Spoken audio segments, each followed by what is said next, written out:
Welcome to back my channel মিষ্টি মিষ্টি লাইফস্টাইলে। সবাই কেমন আছো? আশা করি সবাই ভালো আছো।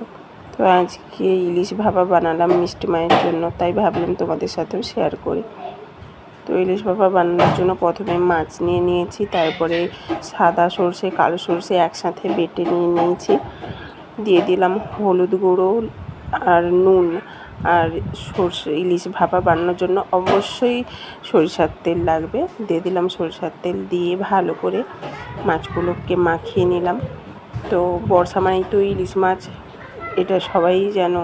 বর্ষাতে মাছের মধ্যে ইলিশ মাছ সবারই হয়তো পছন্দ। তো ভালো করে মাখিয়ে নিলাম। মাখানোর পরে ওই সরষে বাটার জলটা দিয়ে দিলাম। সরষে বাটার জল দিয়ে দিয়েছি, দিয়ে ওর উপরে কাঁচা লঙ্কাগুলো দিয়ে দিলাম। তো কাঁচা লঙ্কাগুলো আমি চিরিনি, তো ওরা ছোট, ওরা খাবে তাই ঝাল লাগবে বলে আমি গোটাই দিয়ে দিয়েছি। তো তারপরে আর বাদবাকি জলটা দিয়ে দিলাম। তো দিয়ে এবারে ওটা গ্যাসে বসিয়ে দেবো।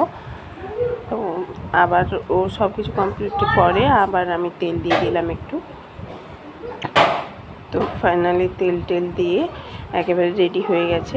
তো এবারে আমি কড়াইয়ের মধ্যে জল দিয়ে তার উপরে কৌটাটা বসিয়ে দিলাম। তো বসিয়ে চাপা দিয়ে দিয়েছি। তো চাপা দিয়ে দিয়েছি, ফাইনালি আমার